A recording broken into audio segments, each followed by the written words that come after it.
It sure is suddenly very crowded in here. I didn't know I was this popular. It's hard to say whether she's happy or unhappy about this turn of events. At any rate, she ignores Shizune/Misha's scolding, so they have no choice but to drop the issue. Shizune taps Misha's shoulder, points at Rin, and makes some quick signs. Popularity aside, please don't do that anymore. Anyway, how's your project going? Will it be done for the festival? Rin looks at them blankly, apparently at ease under the pressure Shizune's cold stare is putting on her.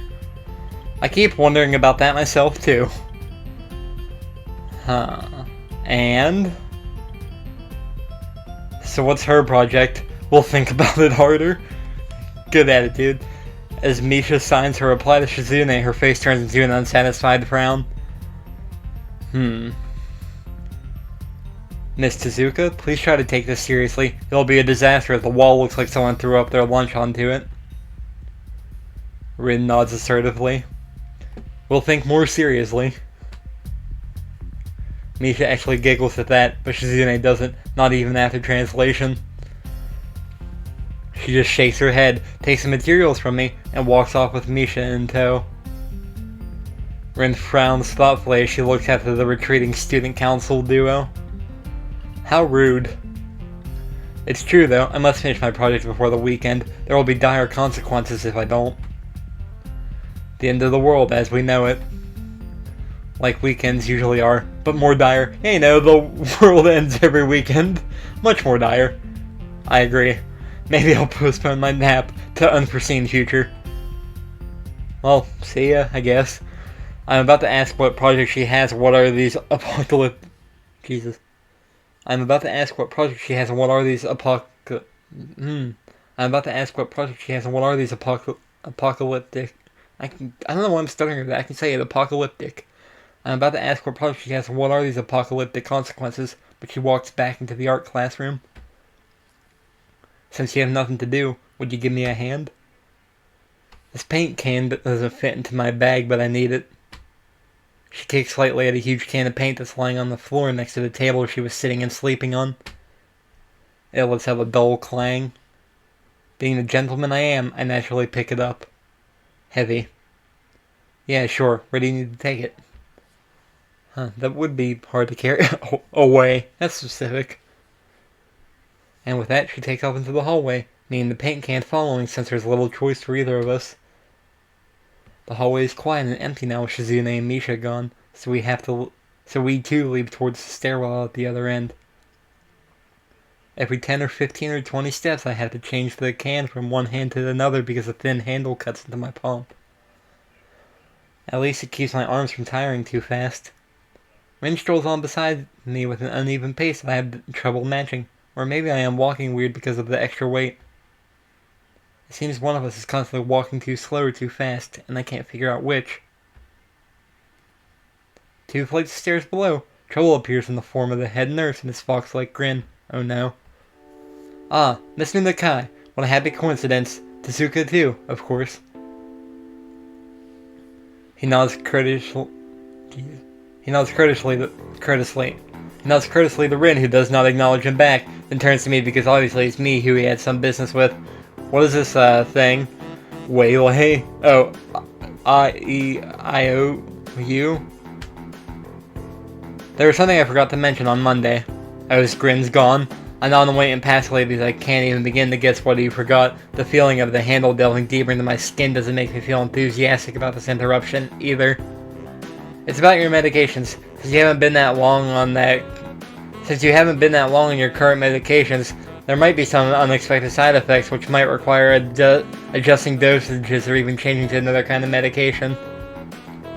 So we will do a few tests regularly, but what I'd want for you is to keep an eye on everything in your condition that feels off, if you get what I mean.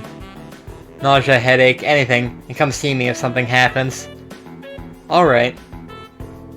So how are you? Everything fine? I give up and drop the can to the floor before answering him. Apparently this takes longer than my biceps can handle. I'm about to say something generic as an answer, but then I realize how often I've done that lately. Other people have asked me that too. Teachers and students here, my parents, visitors, nurses, doctors at the hospital. Everyone seems to be concerned about that. It's natural for a hospital, not so much for a school. Except this school. This is a small school, and both the student base and the faculty seem to be very tightly knit. At least that's the feeling I'm getting. And this is not the kind of school that gets transfer students too often. The thought sends shivers up my spine, but I give a generic answer anyway. I thought the whole thing was about you not giving a generic answer. That's great. Also, one of his generic answer was just dots. I didn't skip something, did I? That can't have been it. Let's see. Oh my god, that really was just it.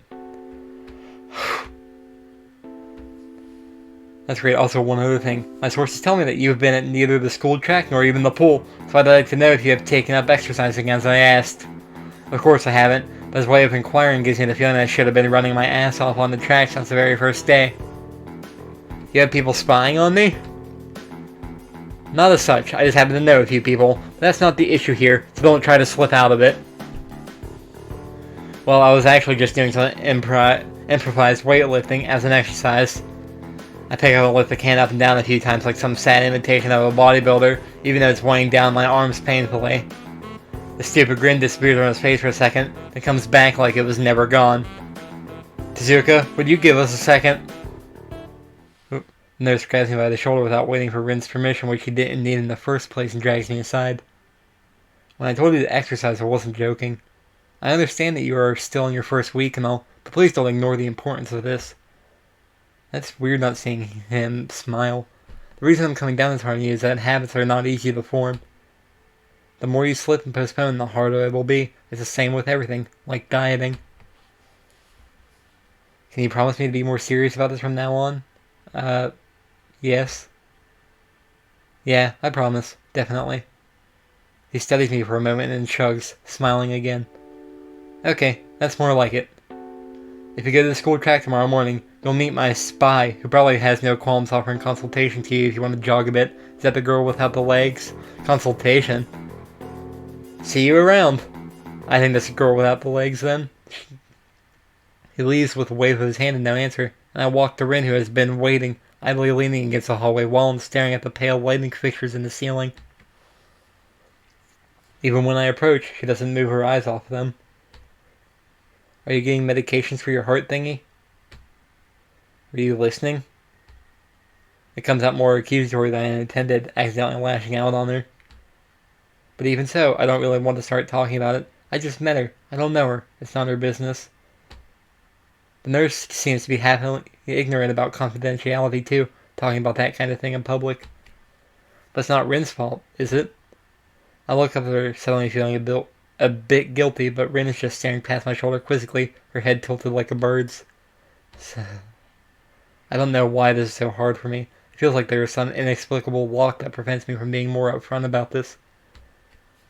Yeah, they're for my heart. Will they make you better? No, not really. They just make me a little less worse. Rin keeps looking at me for a while longer, and she neither says anything further nor displays any kind of emotion I could discern.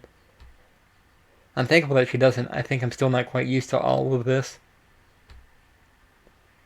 At the hospital it was easy, but I still haven't sorted my feelings out about having to live a normal life with this disability.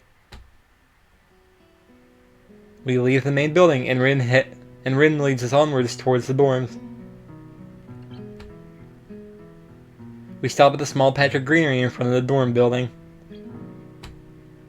The dorm is built on a slightly elevated ground, with a wall and a few trees that everyone has to circle around every time they come or go. It's probably the only inconvenient design in the school. The entire wall, made of the same kind of bricks as the building itself, has been covered with some sort of a painting. Most of it is still mere sketches, quick lines drawn with black and white against the gray plastering that covers almost the entire length of the wall, but some places look a bit more finished. Is that a stick man or something in the back? There are human faces and legs and hands. I can't quite say what the painting as a whole might portray. Stacks of what seem to be paint cans are arranged in piles on the ground, beside the wall. See, the left side is hardly off the ground yet. It's because I couldn't get in the mood yesterday, so I gave up and went to meditate instead. Then it was suddenly morning. I have to work on it, but the guys from art class are helping with the negative spaces and base surfaces whenever, which is a problem. It's easier to paint big areas if there are a lot of people with hands. The reach is better, and it's faster too. So she paints, she goes on a tangent of a tangent, waving a little with her arm, or whatever of it there actually is, to demonstrate even though I got the point already. The white cotton of her sleeve flaps around, and it makes me think it could look sadder than it does. But it makes me feel out of place, like almost every tangible reminder of the student base's special property has in the past few days. The girl doesn't notice my dreary feelings, of course, or the fact that she lost me a while ago already, and just keeps on blabbering. So that's why I'm trying to figure out if there is something I need to figure out, and then figure that out before it's too late and all hope is lost. The end of the world. Why would the hope be lost? Because paint has to be painted, and then it has to dry, and then it has to be painted over with another kind of paint. It takes time. She finally stops, apparently thinking she made some kind of statement that makes sense. I think it's best to start from the top. So, this is your project? You did this? Yes, yes. All of it? Yes. Nice, but I stumble with my words, suddenly feeling like I've walked straight into the minefield of political incorrectness. It's okay, you can say it. I probably won't get mad. Probably. I blush really hard. I don't really know what would be the right thing to say, if any. It feels that I'm way more sensitive than Rin is, though. This is really awkward. Don't you want to ask? How do you paint without hands? See, I'm an easy person to talk to, right? With my feet. I almost guessed that already, but isn't that hard to do? You're good at guessing. Anyway, I don't think it is, but maybe I'm used to it by now. I can't get my mind around the fact that she could be an artist, but seeing how adept she was using her feet to eat, I figure painting might not be a problem either. Neither of us has anything more to add to the subject. What song is this? Air guitar. The afternoon light works pretty well. I was afraid it would look too flat, but it's not like that after all. I think it's actually pretty interesting. I want to see what it looks like in dim light. Do you think it's flat? Well, paintings tend to be flat. Not like that flat, you know. Flat, like some people are, no substance, no meat, where there should be some. I know a few girls who, okay, I get it, but I couldn't really tell. I'm not that good with art. I can't name many artists or artistic terms. So I don't really have anything to say. I draw sometimes, but I don't know artistic terms. Rin shrugs her shoulders at that, saying, suit yourself, without saying it, and looks up at the sky as if trying to look for something up there. I didn't think I'd get any actual work done, but if you give me a hand with the paints, I could do a little before it's too dark. I wanted to get a halogen lamp like the ones they have at the sports track, but there aren't any. Rin sure is quick to recruit my help, as was Shizune. It really makes me feel that the festival is such a big project that every pair of hands is needed. Why not? I'm not really sure if I can be of any help, though. It's just making some paints. You can do that. Probably. Do you have motor control problems? Like, you know, those people who have some? Cerebral palsy, maybe? Not that I know of. I get it. Heart thinking has nothing to do with that. She gives me a sly look for no reason. No, it doesn't. Let's do it then. Heart thingy. That's all I'm going to probably refer to his thing to, because I can't remember what it was already. So she sits on an empty wooden box and very naturally picks up a wide brush between the toes of her bare right foot. I open a few of the cans and pour some of the contents into shallow bowls for mixing. The thick paint flows lazily from the can to the bowl, like syrup. I mix them, creating funny, hypnotic-looking swirl patterns that melt quickly into each other to form a new monotone hue.